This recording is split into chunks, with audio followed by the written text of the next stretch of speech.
Good afternoon, and thank you all so much for coming to our first event of the semester. My name is Alexis Gerganius, and I'm the student president of the Buckley program. Before we introduce our esteemed guests, I would like to say a few words about the Buckley program. The Buckley program is dedicated to the promotion of intellectual diversity on Yale's campus. We achieve this goal in a number of ways, including our speaker events, debates, annual conference, summer internships for Yale undergraduates, and various other activities. Undergraduates and graduate students interested in learning more about the Buckley program should visit our website, buckleyprogram.com, to learn more about becoming a Buckley Fellow. New fellow applications are due by Friday, October 6th. Our event today with Mary Katharine Ham and Guy Benson is one of many great events this semester, and later in the semester, we will host Carly Fiorina, thanks to the generous support of the Irving Brown Lecture Series at Young America's Foundation, firing line debates on Brexit and Iran, Professor Amy Wax, and our fall conference with keynote speaker, former Senator Kelly Ayotte. To find a more detailed schedule of events, please visit our website, buckleyprogram.com. Finally, we are hosting a fall break seminar this semester on the American presidency with Dr. Michael Ullman. It is open to fellows and non-fellows, as well as both undergraduates and graduate students. Applications are due by Monday, September 18th, and more information can be found on our website. Now to introduce our speakers. Mary Katharine Ham is a CNN contributor, editor-at-large of Hot Air, a senior writer at The Federalist, and a contributing editor to Town Hall. Her writings have also appeared in The Washington Examiner, The Weekly Standard, and The Daily Caller, among many others. She formerly appeared regularly on Fox News, and she eloquently moderated a GOP primary debate in February of 2016. She was born in Alabama, raised in North Carolina, graduated with a degree in journalism from the University of Georgia, and currently resides in Virginia. Guy Benson is a Fox News contributor, frequent conservative radio personality, and political editor of Town Hall. His writings have also appeared in National Review Online and Hot Air. In 2015, he was named one of Forbes' 30 Under 30, and in 2017, the Huffington Post named him one of the top 25 millennial broadcasters in American news and politics. He is from New Jersey, graduated from Northwestern's Medill School of Journalism, and currently resides in the Washington, D.C. area. Please feel free to purchase a copy of their book, End of Discussion, after the lecture off to the right over there. At the end, we will also have time for questions, so please raise your hand and we'll pass you a mic. So without further ado, please join me in welcoming Mary Katharine Ham and Guy Benson. Thanks, guys. Thank you so much. That was a kind introduction, and it's very exciting to be here at Yale, thanks to the Buckley program for hosting us. Just briefly on a personal note, my grandfather graduated from Yale in, I believe, the class of 1941, and he told me a story when I went to Northwestern. I got very quickly into the whole college sports thing, which had never really appealed to me, and then I went to a Big Ten school, and sort of it dawned on me why it was fun, and he was confused about why his grandson was into something so frivolous and silly. And he told me a story about Yale football, which I guess back in the day, Ivy League football was the premier college football conference in the country. And so there was a period where Yale was quite good, and then a period where they were less good, let's put it that way. And they'd had a number of losing seasons, and the head coach was asked, you know, are you concerned about the boosters and some sort of blowback for these losses? And his response was that his goal as the Yale football coach was to keep the fans and the boosters sullen but not mutinous, which I think is sort of the way that the Trump administration is approaching the conservative movement, right? They're sort of like, they want to keep us distraught but not like in an insurrection actively, and they've done a pretty good job of that so far. It's a low bar. I do not have a personal connection, aside from the fact that in 1927, the University of Georgia, where football is now very important, we won our first national championship against Yale, which then was a powerhouse, a perennial powerhouse in 1927. I love how you're like trash talking 1920s football scores. Hey, we have like, take that, Yale. I think we have one national championship since then, so I gotta take what I can get, man. We also, one of our colleagues who went to Yale texted us when he saw we were tweeting about coming here. He said, if you do nothing else while you are in New Haven, I will be terribly upset with you if you do not go to Pepe's Pizza. So we did that today. And it was, in fact, really good. So that was good advice. So again, thanks for having us here. we want to sort of talk about the theme of our book, End of Discussion, available for purchase, of course, as you heard. We're going to plug that shamelessly. And as you may know, this is a little-known fact, actually, that under federal law, every conservative book is required to have a short, snappy title and then a very long subtitle. So our subtitle is How the Left's Outrage Industry Shuts Down Debate, Manipulates Voters, and Makes America Less Free and Fun. I make him say it because I can't remember it without looking at the book. Ann Coulter has sort of perfected this model, right? So I think her next book is something like Pedophiles, Why Every Liberal in America Must Be Drawn and Quartered, or that's like the working title. That's gonna sell. It probably will. I know. So we wrote the book in 2015 is when it initially came out. And the general thesis was how the left in particular, but not exclusively, was increasingly seeking to win political debates and cultural debates by preventing those debates from happening, by sort of disqualifying other views as on its face or on their face evil or immoral and unworthy of further conversation, and people who believe things other than the prevailing liberal line of the day are motivated by bigotry or bad, dark feelings and don't really need to be taken seriously. And we wanted to make clear, and we do, that this is not exclusive to the left at all. We argue that it's more of a problem on the left because, in our view, the left controls more of the taste-making institutions in America, be it academia, the media, the entertainment community. But it's very much a human impulse, and we are seeing increasingly the right dabbling more and more in this type of these types of tactics. One of the reasons we wrote the book was to argue to our own side. We don't want to have this arms race, guys. Like, we don't want to. And college campuses are sort of the perfect example of how this can get really bad in the groupthink way. And our argument was like, we don't want to become that. And if we fight that way, it actually just makes all of us less free. And so if we have this arms race, we're all going to lose. But definitely conservatives aren't winning that fight. They've perfected this. Right. So we were just alarmed by the impugning of motives that seems to characterize so much of our national discourse and debate. And then just this, it really is just this authoritarian impulse to hear things that make you uncomfortable and want those things to be squelched. And that's sort of the way that you win, by disqualifying the other side rather than engaging the other side. And the irony of the first edition of End of Discussion was that we have these conversations all the time. We joke that it's real, it's much cheaper than paying for therapy, because we live in Washington, and it's an insane town full of bananas thinking all the time, especially now. It's crazy. Especially now. Every day is crazy town in Washington. So we call each other and we have these head-exploding conversations like, can you believe what just happened? And one of probably the catalyzing event for End of Discussion was in 2014, out in California, there was a gentleman by the name of Brendan Eich, who was the co-founder of an internet company called Mozilla, and he was elevated to CEO of Mozilla in 2014, at which point it was revealed that he had donated $1,000 of his personal money to the Proposition 8 campaign in 2008 in California, which was one man, one woman constitutional amendment, which passed, incidentally, in 2008 on the same day. Famously red California. Right, yeah. Barack Obama won the state by 20 points and Proposition 8 passed on the same day.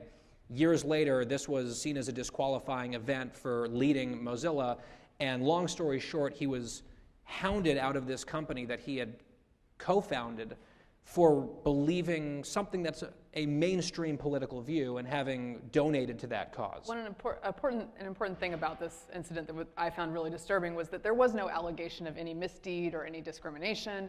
In fact, a lesbian coworker of his who'd worked with him for many years said, look, I've been in the workplace for many years with Brendan Eich. He's a great boss. He fosters a good relationship with everyone. There is no discrimination here. But the issue was not whether he could run the workplace without discrimination. The issue was that he thought the wrong thing. It was actually the thought crime that disqualified him. And during this debate, there was a moment on MSNBC where they had a panel, and there were two liberals on the panel. One... Wait, hang on. The MSNBC had a panel with multiple liberals? No, it's crazy. Yeah. So one of them said, jokingly, well, what do you want to do? Do we want to find all the people who donated to Prop 8 and blacklist them? And the other guy said, yes! And the first liberal sort of taken aback by this turn within his own ideological culture. But I think it's increasing, and it's something that one of the things we wanted to do in writing the book is link arms with the people who go, is that really what you want to do? Because even though I might believe something different than that guy, I believe in not firing everyone who disagrees with me. Which we do, by the way. We disagree with Brendan Ike on gay marriage. Yes. Like, we are for gay marriage. We disagree with him on this point. But we didn't think that engaging in totally mainstream political activity was a fireable offense. But it essentially and effectively was. And you see the continuation of that type of purge mentality in Silicon Valley just recently with that controversial memo and the engineer getting fired by Google. So that was the moment we were like, someone really ought to write a book about this problem. And then we're like, oh crap, it's us. Because it's just so much work. And then it was, but we're like, ooh, what if we each wrote half of the book? That seems like less work, so that's what we did. Laziness sort of forged this partnership. And so the book came out 2 years ago. Flash forward 2 years, it's 2017, and you've got, Berkeley, California is, engulfed in literal flames, thanks to violent protests because someone is scheduled to speak on campus there. And Middlebury is hounding people out and rocking the car back and forth, and Hacking professors. Putting a professor in the hospital and all this stuff. By the way, we disappointingly have never inspired a riot. I know. It's like, step up your game, Yale. Perhaps our wrong think is not good enough. We should have come in like questionable Halloween costumes, and we would this place would be burned to the ground. Same with Princeton too. Like, we went to Princeton, they brought in extra security for us, and then the Black Lives Matter kids came and they were delightful and listened politely and asked good questions. It's like, we gotta, I don't know, we're not doing it right. No. We gotta like Milo it up somehow. Anyway, so Mary Katharine gets an email from the Los Angeles Times, which was a very revealing email about the relevance, the continued, if not enhanced relevance of the book. So I get an email that says, I saw your book, your book just came out. This looks great. Will you want to write an op-ed on it? And I was like, well, it came out 2 years ago. She immediately followed up and was like, yes, I just noticed that it came out 2 years ago, but still, can you write something? Because the problem has gotten, it's not, if not the same amount of relevance, it is more problematic than it used to be.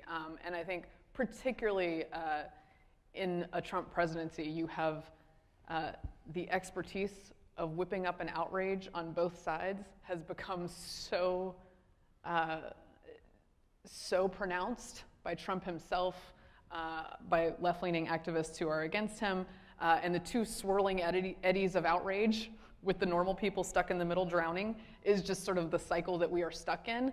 And so it felt important to revisit that in this edition. Yeah, because we just spent 2 weeks, not that long ago, defending James Damore and the Google situation and talking about free speech and conscience and that sort of thing.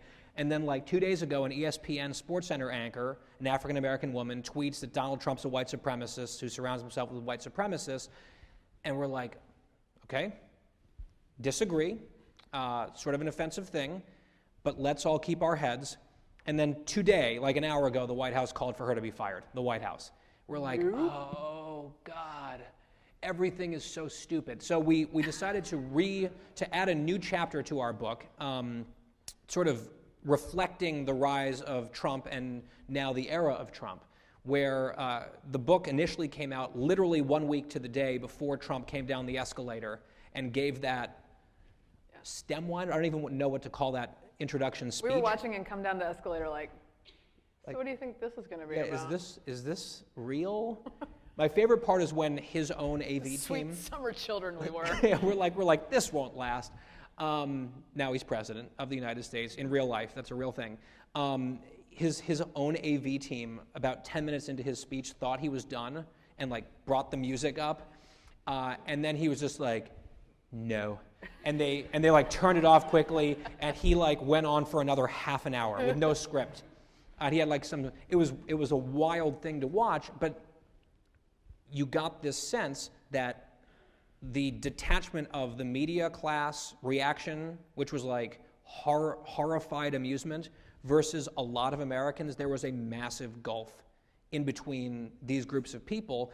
And when we think about particularly his rise during the Republican primary, I think it is impossible to ignore this cultural bullying of weaponized political correctness that a lot of people just got tired of being told that they are evil, horrible people who need to shut up. And they said, if they're going to bully us endlessly, we're going to hire a bully of our own to bully them back. And I think that's a major component of the appeal of Trump to so many people. We argued when we were doing the book tour the first time that there would be a backlash to all of this. We did not know that it would be so quick and so orange, but here we are, and it really is part of the story.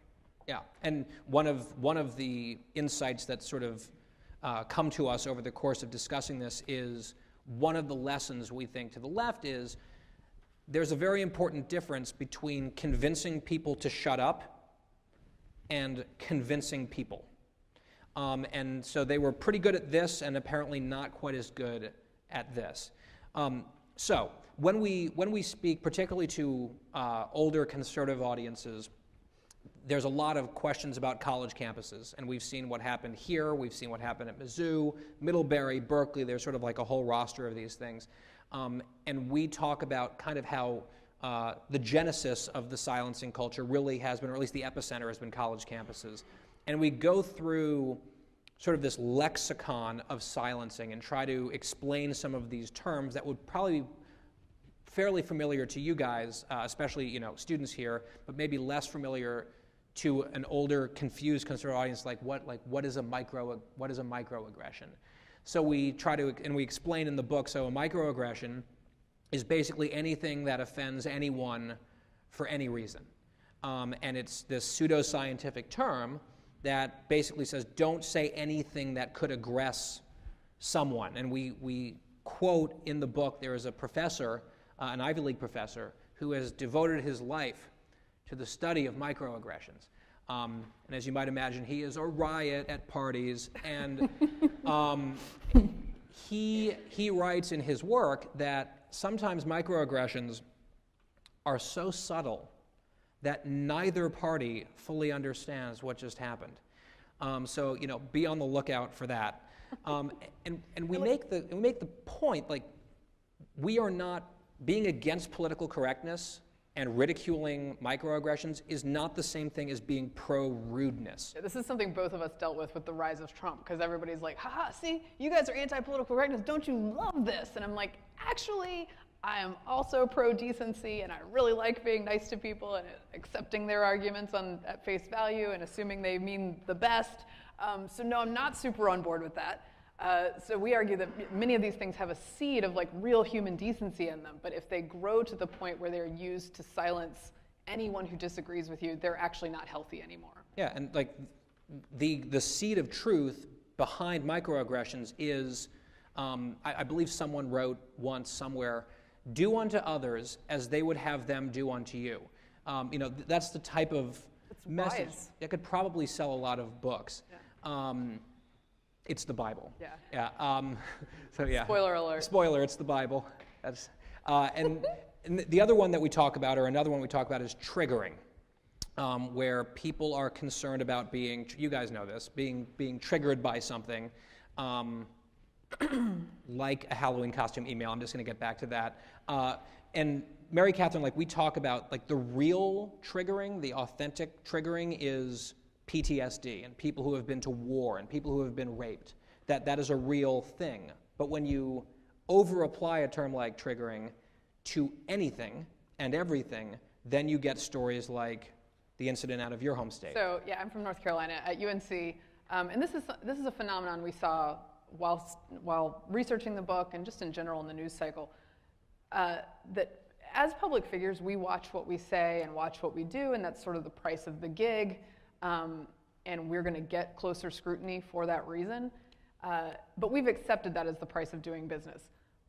We saw this tendency trickling down to just normal folks posting on Facebook, that they were having to watch their words so closely to prevent being shunned by their social circle or to prevent losing their jobs. And that, when you get down to the economic costs, that is really, really destructive stuff. And in this case, at UNC, there was a DJ spinning top 40 hits at a bar on a Friday night, which was literally his job. And the #1 song in the country at the time, I believe it was 2013 or 14, yes, was Blurred Lines, Robin Thicke. I hate this song. I don't hate it, which I'm sure makes me an anti-feminist or something. We argued about this and wasted valuable writing time. It goes on forever. It's so monotonous. Anyway, point being, he's playing the #1 song in the country. A young woman who attends the University of North Carolina at Chapel Hill walks up to the DJ and says, "You have to stop playing this song." Why? Someone might be triggered. The lyrics are such that there are some questions about consent in the song. Can we put it, is that delicately? Yeah. Putting it delicately? And she said somebody might be triggered. Mind you, no one was actually triggered. No one had an accusation that they were made uncomfortable by this song. She just thought someone might be. He said, "No, I'm just, I'll move on to the next song," and it doesn't go on forever. It goes on for 3 minutes. So I'll move on in 3 minutes. Feels like 12.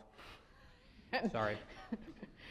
And she says, "Oh, this is unacceptable." So she goes back, gathers a group of campus activists, makes a Facebook group, comes after the bar, gets some press coverage, saying that this bar is abetting rape culture by playing the #1 song in the country on a Friday night. And the bar, understandably, is like, whoa, whoa, whoa, whoa, whoa. We don't want to have anything to do with that. Rape culture sounds bad. We are not abetting rape culture, that is for sure. And so their response is to fire the DJ. So the DJ, poor guy, like minimum wage DJ in a college town, loses his job. We don't know his story because, unsurprisingly, he doesn't want to be found or deal with the press. He lost his job for playing the #1 song in the country on a Friday night, which was literally his job description. Now, one part of this is that that's ridiculous. And the other part of this is that we argue many times throughout the book is that these organizations, such as the bar, should not fold immediately to one person's concerns about a song. And when you do that, it actually encourages people to have these ridiculous reactions to more ridiculous things and cause more people to be fired because they know they have that power, something called the heckler's veto. Right. And so in this case, this poor guy is out of a job. We tried to look for him. We tried to look for several people who had been affected like this, several of whom, agreed to speak to us at first and then backed off because they thought reasonably, I don't want to be pushed into the limelight again. I've dealt with this once for having done nothing wrong, and I don't want to be there. Because it really does mess people's lives up when they are thrust into that spotlight for these ludicrous reasons. Yeah. And so this is sort of like coming full circle. You have a CEO ousted from his company, and all the way down to a DJ in North Carolina. This is a culture that can affect, it's not just the rich and powerful. Oh, and the most recent one. Oh my God, this one's insane, y'all. I looked it up 3 times to make sure it was true, and now I'm like, oh, I should Google it again because it sounds so insane. Real story out of Oregon where a British conductor was heading up the Bach Music Festival in Oregon. He's a white man, British. He has a friend who is a classical singer, Reginald Mobley, who is an African-American man. They were having a conversation backstage in which Mobley said, I was in Britain recently, and they did this concert that had an antebellum feel to it, meaning it was sort of romanticizing the Old South, and it had this Gone with the Wind feel to it. And his friend, the British man, said, "I want to apologize on behalf of the British people," and jokingly used a Southern accent to say, "You want some grits?" As part of their friendship, we're going to have a joke about your Southern heritage and my British heritage. An unidentified white lady walks past, hears this conversation, reports the conductor, who's having a conversation with his African-American friend, reports him. The conductor has now lost his job. The singer, Mr. Mobley, has come out publicly and said pretty emotionally, an injustice has been done to my friend. We were having a conversation that this woman had no idea what the context was. We were making fun of someone else who had been insensitive. And essentially, we're being punished for having a friendship in public. Or not even in public. It's a private conversation that she walked past. And that kind of impulse to sort of be minders on our fellow citizens. Lena Dunham had a similar incident recently where she tweeted about 2 flight attendants who she thought had incorrect thoughts in public about something about trans issues. That impulse is really unhealthy because one, if you want to have a discussion with someone whose conversation you overhear and say, first, I apologize for eavesdropping. Second of all, I have issues with what you're talking about. Do that like a grown-up. Don't report it to the authorities so that they can then be punished economically for what they've done. I just think that leads us down such a bad road, especially when it's like a joke about grits. If having a Southern accent and saying something about grits is tantamount to a slur, which is what she said it was, then I am in real trouble. Yes. You are a living macroaggression. I am. So the last term that we get into is privilege. And again, we try to go to the truth underlying some of this bullying, which is if you look like me, a white cisgender male, people like me have enjoyed a very privileged position in our society for a very long time. Right? It is worth recognizing that and being self-aware about that when you are interacting with people who have a very different background. Right? I think that sort of introspection is valuable just in interpersonal relationships and the way that you interact with other people. The issue that we have is when you turn the corner and say, well, white dudes, you've had your say, so it's time for you to shut up. Your opinion matters less because of the color of your skin and the genitalia that you have. That's where we think that it's being abused, where the term privilege is being abused as a sort of a weapon, a cudgel. But there are exceptions. And this is the double standard, I think, at play in society and in these cultural wars is what really vexes a lot of conservatives, where there seem to be waivers handed out to certain people who are unaffected by these problematic experiences. And one case that we delve into in end of discussion, and we have great fun talking about this, is the very odd and unusual case of a senator from Massachusetts named Elizabeth Warren that you may have heard of. And here's the thing. There's probably some people in this room who are big fans of Senator Warren. That's totally cool. That does not trigger us at all. Yeah, I mean, we can maybe discuss why we don't love her as much, politically speaking, but you're all at Yale.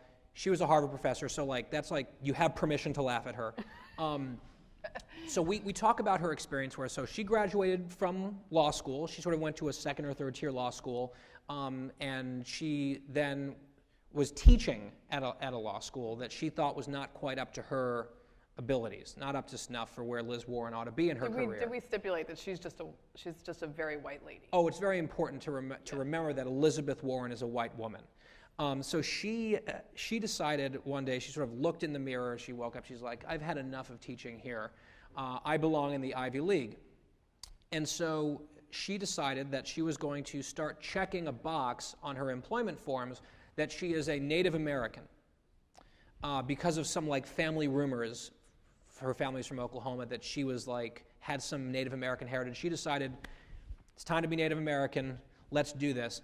And believe it or not, she was promptly hired by Penn and then hired at Harvard. Both schools were having issues with faculty diversity at the time. Sort of a first wave of diversity concerns on right, so they started being look what we got, Native American woman professor. And all those boxes. Checking so many boxes. And then she attained tenure at Harvard Law School, at which point, and only at that point, she stopped checking the box that she was a Native American. So this became an issue in her 2012 Senate campaign, where her opponent, Scott Brown, was sort of this is very sketchy behavior. And she was extremely indignant in response. She was like, how dare you attack my family? We're like, yeah, but we don't think it's your family. That's sort of the point here. And some of Scott Brown's supporters were doing tomahawk chop at her and stuff. It was this whole mess. Very problematic. Very problematic. By the way, she won anyway, obviously, because Massachusetts. And so during this whole imbroglio, she came up with increasingly breathtaking explanations for her Native American heritage. This is where we like to stipulate that we are quoting her. These words are not ours, because if we said them, we would feel kind of pretty racist. Yeah, so go ahead. Little racist. So they were like, she hired a genealogist or trotted out some genealogist who had gone through some family trees, and the genealogist had this thing like, it is my conclusion that Elizabeth Warren is in fact 1/32nd Cherokee. And Liz was like, boom. Look at that. Cherokee, 1/32nd. F you, Scott Brown, I'm a Native American. And then the actual Cherokees rolled into Cambridge. They were like, nah, bro. You are 0/32 Cherokee under our rules, which we take really seriously. The good news is, I am also 0/32 Cherokee, which makes me Native American commentator Mary Katharine Ham. Yeah. I'm like, rocket to the moon, man.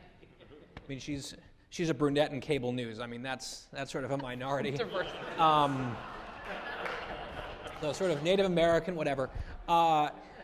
So then she sort of has this moment of crisis where the real Cherokees are calling her out. So her next, and again, this is real. Yeah, these are real things. Her next thing is, she has the presses there. She's like, no, seriously, you guys, I'm Native American.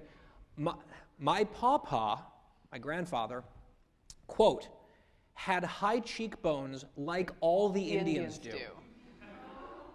Real quote. And even the liberal reporters were all like, ooh. Do you want to go with that? Ooh, it's is that your final answer? Pawpaw's cheekbones? And then all the Indians. Yeah, and then she was just like, okay. She's like, I got it. New one. This is the one that I've told this story 100 times, and it still gets me every time. She says, I contributed a recipe to a Native American cookbook entitled Pow Wow Chow. This is real. This is a U.S. Senate campaign. Yeah. And so people scrambled to find Pow Wow Chow, which was out of print, surprisingly. Yes. Yeah. Imagine that. And someone got their hands on a copy of Pow Wow Chow. It's like one of these bindered church right, from the Lutheran family picnic cookbook, and there in fact was a recipe from Elizabeth Warren.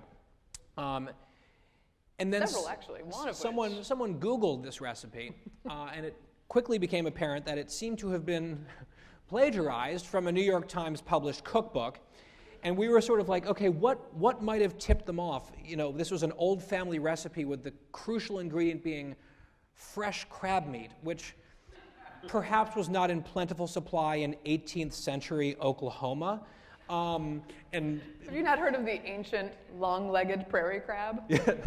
Sought after, hunted to extinction. Yeah. Yes. That's what that was.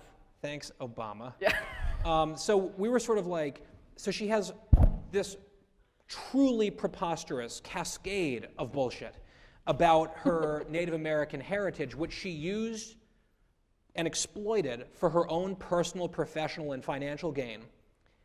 And yet the people who are most protective and and most ferocious about adjudicating privilege and checking of your privilege, she is the heroine of this group, because she has a very special asterisk next to her head, which is it's not a headdress, it's an asterisk, which is that she's a liberal. She's a correct, right-thinking person, and therefore, it's fine.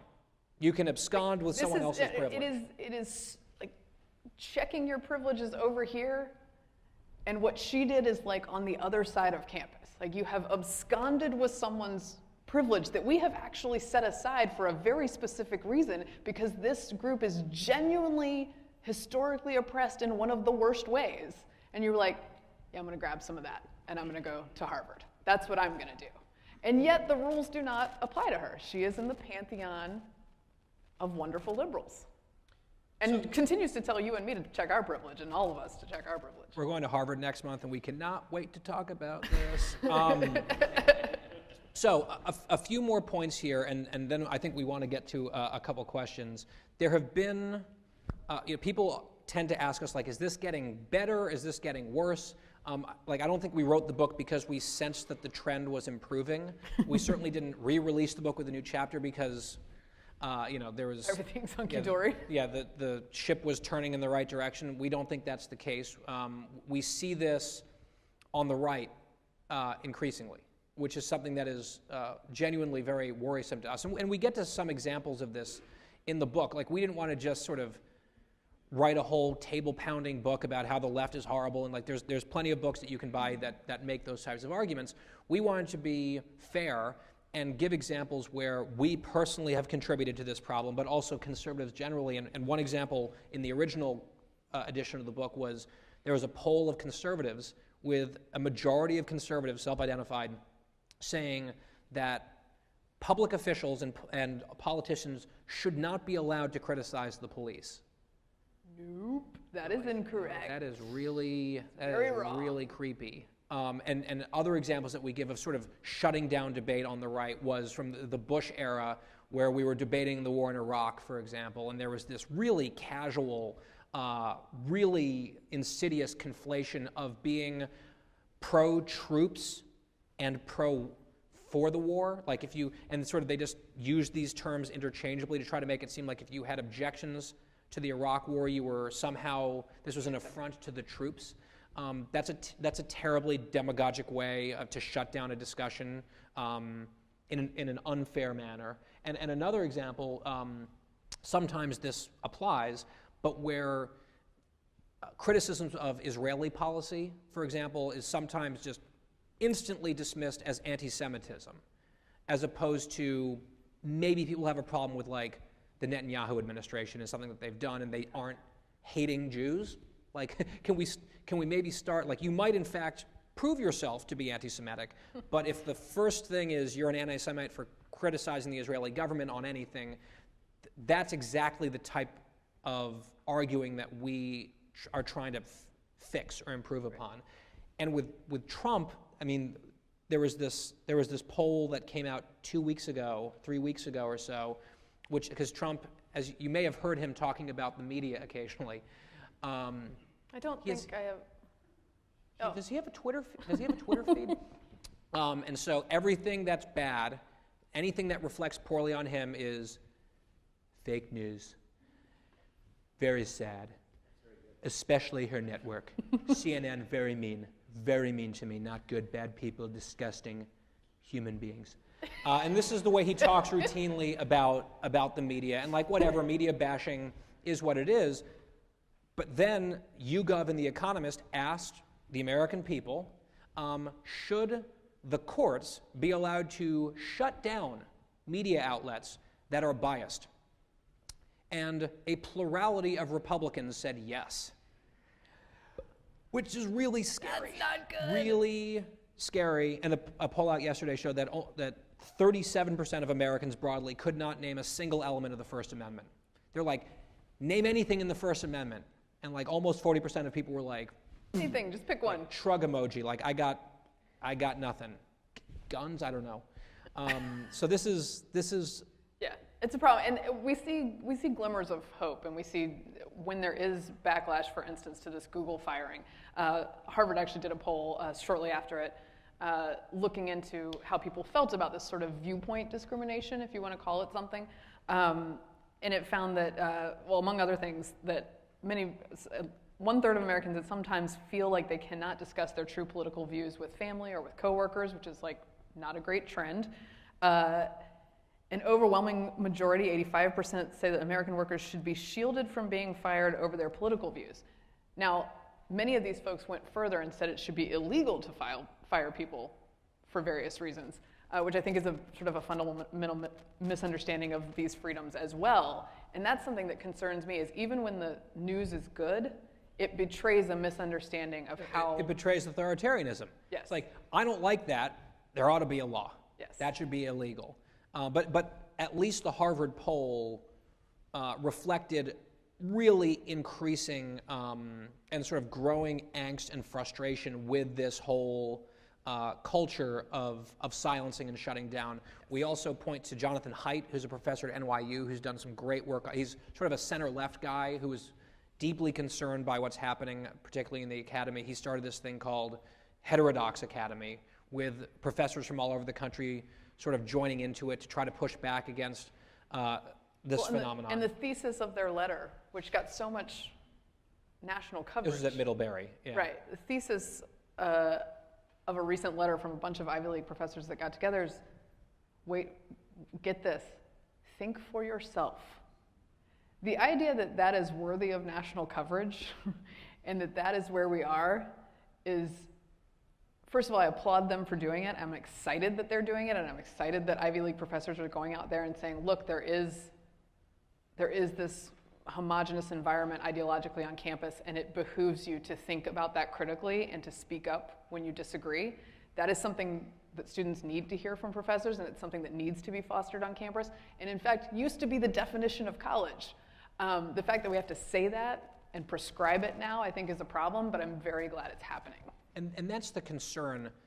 We're worried about the survival of critical thinking because there's this pernicious growth of emotional, motive-impugning tribalism where the goal is to just shut it down and not think too hard about anything and not grapple with ideas that might make you feel uncomfortable for various reasons. And so, sort of in closing here, I'm going to just shill for this book, which you should buy. It's called End of Discussion. End of Discussion, yeah. Long subtitle. We reviewed that. So the way we set out to write the book, and this is actually, I think, hopefully a worthwhile, a quick anecdote. A good buddy of mine who's extremely bright, very well read, white shoe law firm lawyer in DC, who disagrees with me on most issues. He's a card-carrying lefty liberal, and we're very good friends. And before we submitted our final manuscript to Random House 2.5 years ago, or whatever it was, I had dinner with him and I said, John, you're one of the smartest people that I know. We have big disagreements on big issues. Would you do us the favor, the honor of reading our manuscript and coming back with feedback, not like telling us you're wrong about voter ID laws or abortion. Like, we can have those discussions over drinks at some point. We want to get a sense of, are we being unfair to your side? Are our ideological blind spots resulting in bad, lazy arguments that would make us seem so out of touch with what liberals actually believe that someone might pick up the book who doesn't agree with us and immediately put it down, being like, these are clueless people who are out of touch. And he said, sure. So he read it, and he came back and he said, this is actually quite well written. And he seemed a little surprised. I wasn't sure to... Too surprised. Yeah, I was sort of like, thanks. And rather funny. Like, okay, good. And he's like, and I actually think you're right. On the whole, I agree with the thrust of the book. We're like, this is great. He said, however, here are 6 recommendations where I think you guys are missing something that makes me as a liberal feel like it's maybe not fair. So we reviewed all 6 of them and we're like, all right, like, this is legit. Fair. And we changed the manuscript before we submitted it for that purpose, because there's so much like angry shouting to our various circles, you know, and like sort of like the echo chambers are really echoey and really loud. And we wanted to maybe try to cut through some of that. So that's why we approached writing the book the way that we did. And the one illustration that we sort of try to close with is, we talk about these bumper stickers that you might have seen them around New Haven. I can't imagine. The coexist bumper sticker. Are we familiar with this one? It's the dark blue and the coexist, and every symbol in coexist is a wonderful, religious yeah, symbol. it's just a hodgepodge of symbolism. And it's, you know, there's a Star of David and a cross and the crescent and all that. It's wonderful. And it's basically like a little morality billboard that people have on the back of their Prius and their BMW, where they're sort of just like, attention, fellow motorists, I'm a good person. You're welcome. We're like, doing my part. We're like, cool. So let's talk about coexistence. What does authentic, meaningful coexistence look like in America today? And we joke, if you had a Venn diagram of people with a coexist bumper sticker on their car and people who believe that a Christian baker should be sued out of existence for not participating in a gay wedding. Same circle. It's a circle. It's just one group of people. So we're like, okay, maybe coexistence in America for both sides actually involves dealing with the fact and chilling out over the fact that people are not going to think the exact same way and say everything perfectly the way you want them to say it about everything. And that should not be reason to go to battle stations and try to destroy them. And if that's your actual outlook on life, then it's time to scrape the coexist bumper sticker off your car and replace it with a very similar looking bumper sticker that reads coerce, because that's what you're actually about. And our hope and our prayer, I don't know if we're allowed to talk about God, but for the country is that more of us on all sides actually embrace what coexistence genuinely means, as opposed to sort of preening, posturing, virtue signaling. And by the way, doing that, coexisting, is actually just way more fun. That's another thing we tell people. Like, it's so much more enriching to know people who can argue with you, to know people who can hold you accountable for your beliefs and ask you what the heck you're thinking. And to do that in a loving and kind way is really, really fun. And we live our values. Both of us have tons of liberal friends. My late husband was in the Obama White House while I worked at Fox News. It was awkward sometimes. But that's what life is about. And knowing different kinds of people in that way is just as important as diversity in other ways. And just can make your life way more beautiful. And I feel like we're losing that. So I hope that all of you here, thanks for coming, and I hope that we can help regain that together by buying this book. That's the most important thing you can do for speech in America, is to buy our book. And if you don't, then you hate America, and you should be thrown out of this school. The end. And by the way, last point, if you are left of center and you're here, like, a special shout out and thank you to you, because we need you to help all of us fix these problems on both of our sides. So thank you, Yale, for having us. We'd love to answer some of your questions, sign books, say hello, all that sort of wonderful stuff. Thank you. Thank you.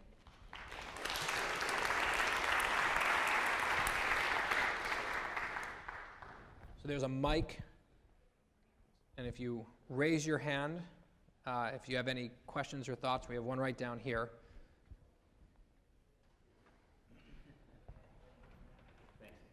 I really enjoyed your talk very much. Is this thing on? I can hear you. We can repeat if we need to. Very much. Oh, there we go. Yeah, thanks. About 1978, a book came out called The View from Hollywood Boulevard. What it talked about is 150 writers in Hollywood that were fairly liberal.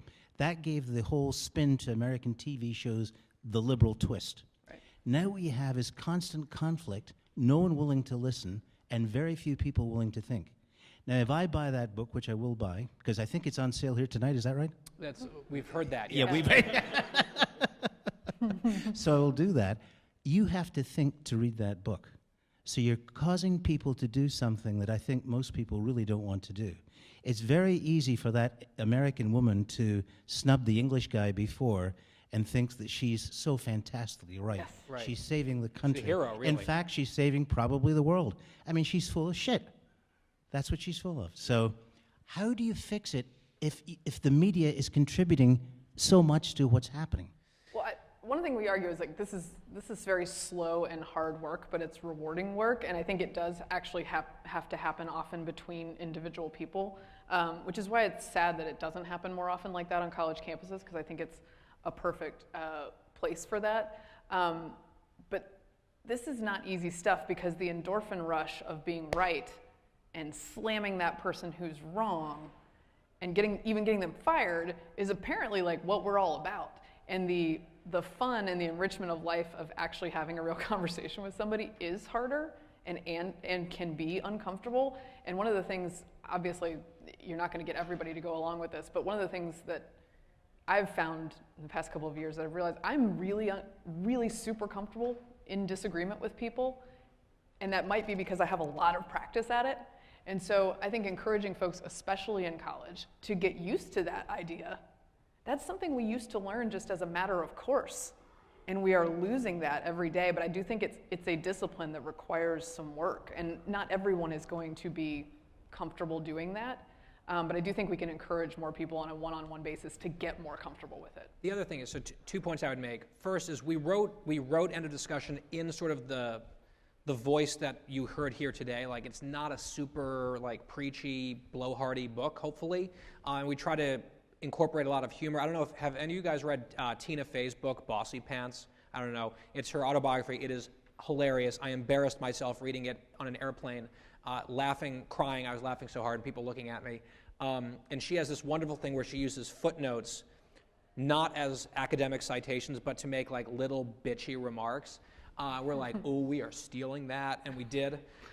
So thank you, Tina Fey, for that idea. We want the book to sort of be fun for people to read, and even people who don't necessarily want to like us, or at least willing to take a listen. We have our favorite Amazon review. Our favorite Amazon review came from just some guy who, in his review, said, I am so liberal, I believe that MSNBC is a right-wing outfit. And we're like, I will have what you're having, sir, because that sounds psychedelic. And he said in his review, his conclusion was, Ham and Benson are not monsters. And we said, we thought about putting that on the cover of the paperback, like, not monsters, raves Jim from Vermont, or whatever his name was. So like having fun, like we're gonna cry if we don't laugh a lot of the time with this stuff, so we choose to laugh. And the second point, quickly, because you asked about the media, I think there are probably some people, maybe even some of you sitting here today, saying, let me get this straight. That dude up there works at effing Fox News, and he's worried about fake outrage. Or in cable news in general, Point frankly. taken. Right, like cable news generally. Yeah. Sometimes when you're filling 24 hours of programming, there are going to be there's a camera here. I'm going to unconstructive things are at times said.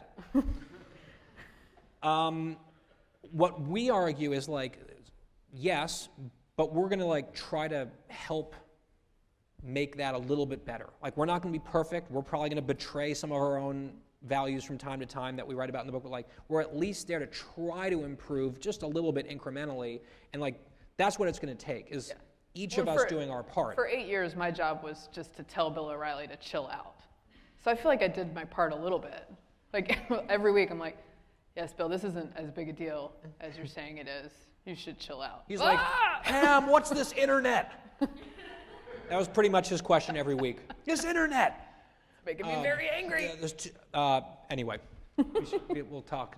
We won't talk about him anymore. Any other questions? Yes, sir, in the back. And students, by the way, if like totally students get priority. Thank you. Great talk. I will be buying the book afterwards.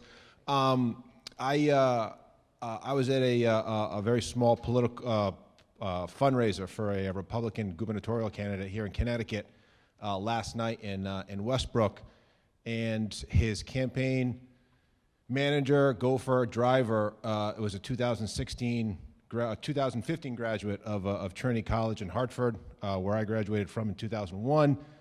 Very, very liberal school. Was liberal when I was there, and we had a fascinating conversation. He said and I just said, how is it? And he's like, dude, it's worse. Everything about it, it's worse, in all in all regards. And I wanted to say, I haven't donated money since 02 or 03 or whatever. And he's like, I haven't given any money anyways. My question is from your perspective. By the way, I love that they make their first solicitation for you to donate like the day after you graduate. Oh, the day after you graduate. Like, at Northwestern, I'm like, here's $200,000 of my dollars. And next they're like, thank you for being here. We really appreciate you. Give us money. Yeah. Like at least wait a month. Anyway, go ahead. And I was thinking about it, and it really struck me as I was driving home. I had a blast at the school. I enjoyed it. Great friends, yada yada yada, as all of us hopefully do from college. But I said to him, I don't support the school. I don't believe in anything that it stands for. In any district, in any regards. From your perspective, being in the media and then on the tour with the book, where are we on the curve? Is it going to get worse before it gets better? Are we at a tipping point? I kind of, sort of, hopefully think we're at a tipping point because, as you pointed out, Trump, part of the appeal and anger towards Trump is that he is a bully. And he doesn't back down, and he's not afraid to give the middle finger to the media, to the people on the left or the right. He is the middle finger. Yeah, right. But that's from your we elected a middle finger. Yes. We're deliberately, and that's not a judgment necessarily. Yeah, and it's I don't mean to ramble. It's a rambling question, but from your perspective, where are we on the? Is it getting worse before it gets better? I mean, what's the crescendo, or where's the crescendo? It's. I want to say it's getting better. There's some sort of tipping point where Bernie Sanders, to his credit, Elizabeth Warren, to her credit, criticized what was happening in Berkeley, for example, and saying, like, you guys, and some of it involves you sort of self-policing your own side. So if you have luminaries of the left criticizing the silencing culture, that's at least a step in the right direction. And then part of it also, our university president at Northwestern, Morton Shapiro, very smart guy. He was at, I think, Williams College for a long time, or is one of those potted ivies like up near Trinity, and he's been terrible on these issues, just terrible. The University of Chicago is putting us to total shame, which pains me to say, because we're not allowed to like them, but they're way better on these issues than Northwestern is. And he gave a freshman convocation speech last year, I think, where he called critics of safe space culture lunatics and idiots. Super. Which I think is like really good discourse coming from a university president. He's even using big words like idiots. And so I wrote a letter to the Daily Northwestern, very polite, because I loved my time there and I loved the school, but like I wanted to sort of take a shot across the bow back and be like, hey, I'm an engaged alum who loves this place, who also values the free exchange of ideas. Maybe this isn't the best way for the school to be approaching these issues. Well, I think colleges also sort of have to grapple with the fact that Missouri is a perfect example, where they had a huge sort of social justice uprising and boycotts and like yelling professors and this huge national story. And the backlash has been incredible. I mean, it's a state school in Missouri, and they closed 9 dorms because people aren't enrolling. And here's the thing, is that college prices are going through the roof, and parents are looking and students are looking at that and saying, what is that investment giving me? So if your prices are going through the roof while you're straight up telling people that you're interested in not actually having an enriching conversation, but the very opposite of that, you're going to start hemorrhaging some cash. And I wonder if that might be instructive to various colleges, because they're paying a price for a reason, because the people paying a lot of money for an education are getting the message loud and clear that it may not be an education. And 2 more quick thoughts. One about the tipping point. One of the arguments that we're making to our friends on the left is if you're equating speech with violence and conflating these concepts, which is wrong, speech is not violence, and you are all about sort of censoring and shutting down speech, that might be appealing to you when the mob is on your side and the powers that be are on your side at a place like this. But how excited are you about the squelching of speech when the people in charge are named Jeff Sessions, for example, right? When people who are running the government are saying, well, Black Lives Matter, well, to us, that is hate speech, and they've said a handful of people at some of these rallies have chanted horrible things about police, and therefore the entire movement is for killing cops. It's dangerous. Right. Shut it down. Right? These same types of arguments can be marshaled in the other direction, and so that's one of the points that we try to make. And then last, this is a little bit ancillary, but about the mentality on some campuses. So when we spoke at Princeton a year ago or so, it went really well. People were great, but the groups that brought us to campus asked the Women's Center and the LGBT Center to co-sponsor the event. And both of them said no. Both of them were just like, no, not interested. We're like, oh, I'm sorry, am I insufficiently gay for you, LGBT Center of Princeton, and there was like no comment from them. And I thought it was like a pretty sly little move from the college Republicans to do that, which helped prove our point a little bit further. Like that gets into the whole identity politics thing, which is also a big part of the end of discussion phenomenon, right? Where people are told exactly what box they're supposed to be in, how they're supposed to think, how they're supposed to vote, and if you don't, you're a traitor and all this, Uncle Tom and... Insufficiently gay. Right, exactly. It's like, all I thought I needed to do was like dudes. Apparently there's like There's other things. There's other requirements of me. I'm like, no, I'm just gonna stick with the dudes.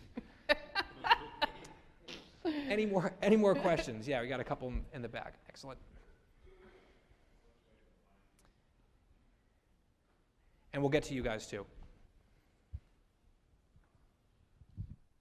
Thanks for coming here. I'm also sort of left of center, so thanks for coming. Generally, but I'm pretty sympathetic to what you guys are saying, and I guess my question is, how do we get from here to better communication, right? Like I think it's possible that I could probably, reframe the ideas of like safe spaces or trigger warnings in a way that, maybe you guys wouldn't be super, against, and I'm sure you guys could reframe things like liberty and whatnot in ways that I would probably, pretty sympathetic to as well. And it seems like the biggest problem for a lot of these things is that it's preventing people from both sides from communicating with each other. Yep. And that's probably bad. Do you want to start? No, I just think, for one thing, like, I do think there's two issues. One, there's two sides who see each other as stereotypes, and then there are also actors on each side who seem determined to act like the cartoon version of what, like Donald Trump among them, by the way, right. who seem determined to like just be the whole stereotype. And we incentivize that.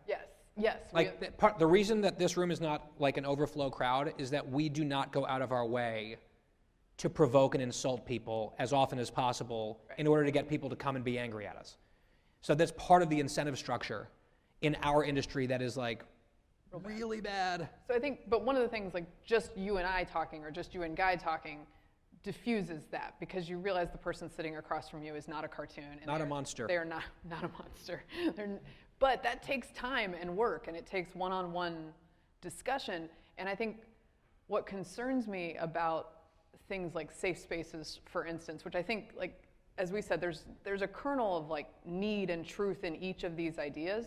What concerns me is just this idea that assiduously avoiding every opposing argument is what's necessary to remain clean and good. Like that is you will never come into contact with someone. For instance, there was the Ted Cruz story when the two gay... Which one? I know, sorry.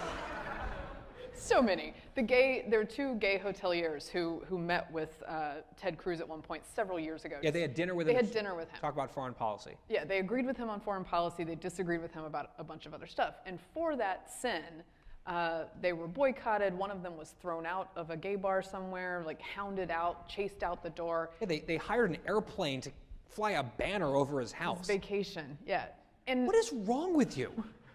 He had dinner with someone. But here's the thing is, if you're so angry about Ted Cruz breaking bread, or about these men breaking bread with Ted Cruz and just having dinner together, how is one to bring someone like Ted Cruz closer to your side if no one is going to talk to Ted Cruz? And I'm just using him as an example. Any person.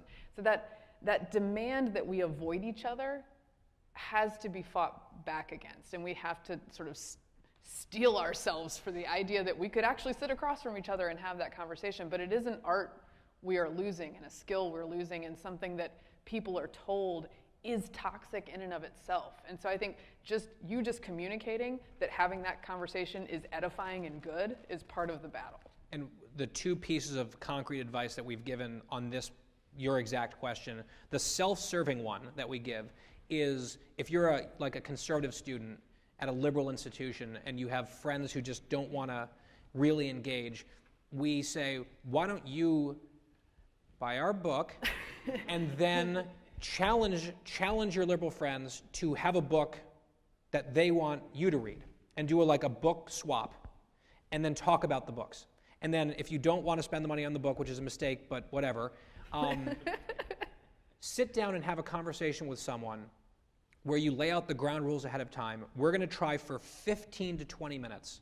Low bar. To not call each other any names or to not impugn or question each other's motives.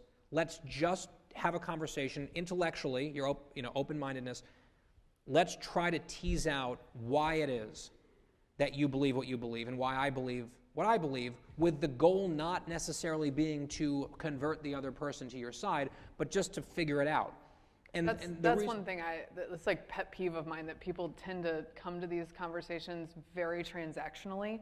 Like if I'm going to have this interaction, it's not good unless I bring you completely to my side and like cleanse you and make you part of my side. Like that's not realistic, and it's kind of rude. It doesn't take the other person seriously.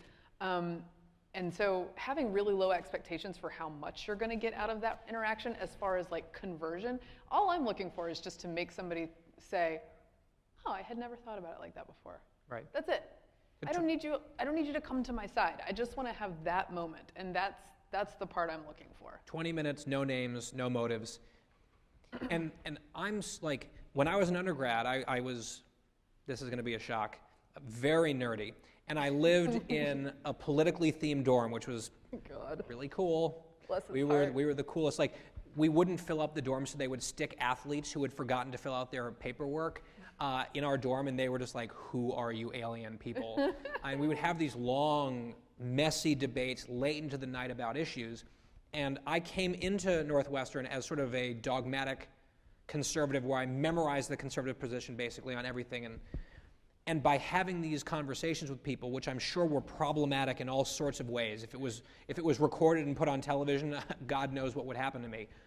But through that process, I was able to be like, oh, I am just as conservative as I thought I was on these issues, maybe more conservative, but maybe my arguments on these other issues are really shitty. And only talking them through with someone who is going to poke holes makes you realize that. Other than it's just sort of like a tautological, it is because it is because it is, period, end of discussion. Like that's what can be gained by having that type of conversation on an individual level. Yeah. So a couple hands, yeah. So first off, thank you both so much for coming. Sure. Guy, for you in particular, a few weeks back, you were co-hosting the 5 o'clock hour on Fox News with Ebony Williams and Kat Timpf. Yes. And immediately prior to air, Trump had issued his third response to Charlottesville. Yes. The segment that followed got very emotional. And so I've watched you both for years, both on Fox and CNN. And so I wonder if in the Trump era, if in the last few months, last few years, maybe in particular, it's been more difficult to stay, unemotional, very pragmatic on air, as you both usually are. Well, I mean, that was where he gave that press conference, and he said many things, and Many things. so it went, Many things. so many things. Very true.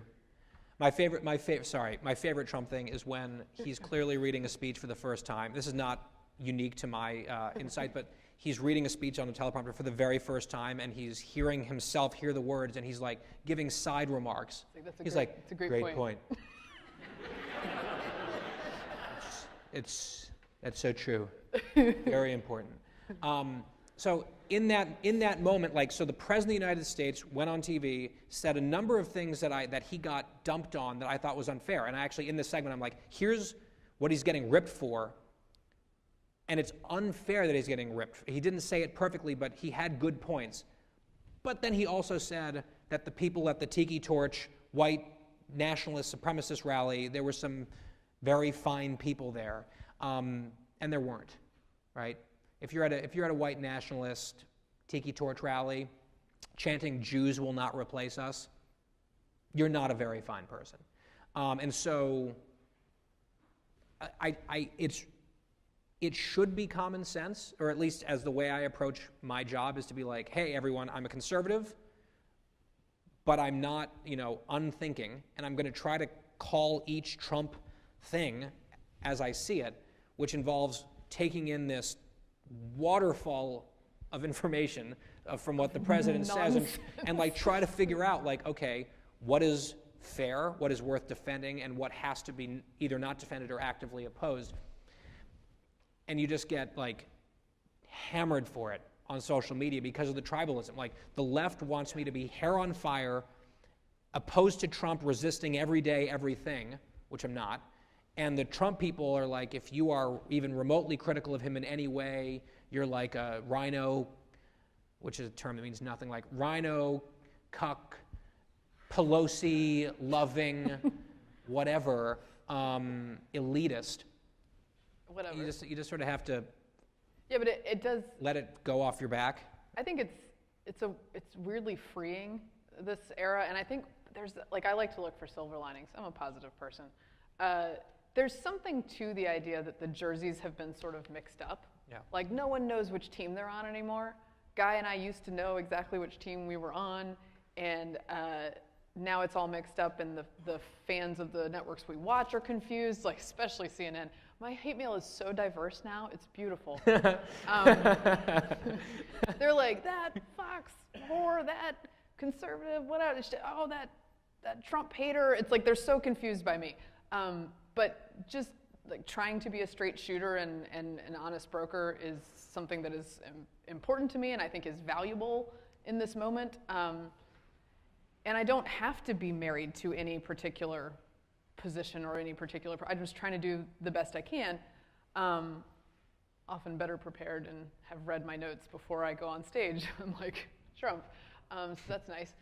So I think it can be freeing in that way and possibly healthy that people don't know which side they belong to anymore, so you can make connections that maybe you couldn't before. But it is, I think it's tough because yes, there are many norms that are being thrown out the window, right? And I'm not a huge fan of much of that. I also understand that that's exactly what motivated him getting elected, right? So to object to it on that face every day and scream, this is not normal, I don't think is all that helpful because I'm just driving this gulf between the people who did vote for him and the people they see in the media and in Washington as opposed to them. I'm just making that gulf wider if I'm just freaking out all the time. The other thing is I would like to be believed when there's actually something worth freaking out about. So when he said there were very fine people at a Nazi rally, I was like, oh yeah, this one's worth freaking out about. I'm freaking out a little bit, right? But because if I do that every single day about every single thing, and many of the stories that were scoops, especially at the very beginning of the administration, ended up being total nonsense. The media does have things to answer for. Fake news. Because they are motivated to think that he is terrible and diverting from every norm. They take every rumor and go, oh my gosh, look at this huge thing. And of course it rates as well. So I think running around with your hair on fire all the time does not make you trustworthy to people who might be sitting in the middle and thinking, I'm not sure what to think about each individual Credibility. move. So I'm just trying to stay sane. I had some, I forget what it was, but I had some anti-Trump tweet or Trump critical tweet that went viral a couple weeks ago, and I got a whole bunch of new followers because a few liberals retweeted me. I had all these new liberal followers, and I just thought of like, hi, new followers. I hope you stick around when you discover what I think about single-payer health care and abortion. And then it's like... No, but that's a perfect example. And then off they drop. So. But that's a perfect example of the idea that because no one knows what anyone's team is, people can follow you unwittingly and at least get like a little bit of a different perspective for a little while. Accidentally be exposed to conservative thought. I also have had I have had several friends from my upbringing come to me and say like, okay, everyone really seems like they're freaking out. Can you give me a couple people to follow on Twitter who might like just have a different perspective without like making me lose my mind every day? And so I think that's encouraging. I think the constant like everyone's blood pressure up here is exhausting people and they want an answer that's a little bit different. And so I attempt to give that to them and attempt to point them different ways that might bring their blood pressure down just a little bit. What, last one? Last question? Cool. But thank you. We cannot not allow the one person of color who asks. This is like, they took all the white people's questions. And he had his hand You're up the earlier. worst. Well, I'm saying love let's it. let him ask the question. I love it. All right. That would be like, Yale Daily News headline. Person of color denied question at right-wing hate rally. Hi, yes, thank you. On that note, I went on Amazon and I found Bow Wow Chow for $28. Wow. That's But a deal. I'd like to ask both of you, as members of what many people are now calling the traditional media, what do you think about how, say, YouTube or Twitter or Facebook and the new media? I know, Guy, I saw you on the other day on the Dave Rubin show. I really enjoyed what you said there. I would just like to ask you, what do you think new media is doing to the development of this loss of debate, like these ideological echo chambers? Thank you. That's a great question to end on, and it's a tough one. Gritted teeth emoji. Yes, it's not great. It's so I prefer the current media environment to a media environment where it's 3 networks and 2 newspapers that decide what the news is. Yes. Right? It was ABC, NBC, CBS, New York Times, Washington Post. That's the news. I like the fact that it's much more diverse, and you can have small outfits or even individual bloggers break really significant stories and bring perspective. It's sort of like a democratization, if that, of the news is good. It's a buzzword. One of the things that worries me about it, though, is it's much easier to just cherry pick only the things that you want to hear, and therefore it becomes like this self-perpetuating hallelujah chorus where you only watch and read and consume the stuff that you already agree with, and therefore you are totally unaware of what the other side is thinking or arguing at all. And so that's sort of that's the other side of this. And then, to the fake news question as well,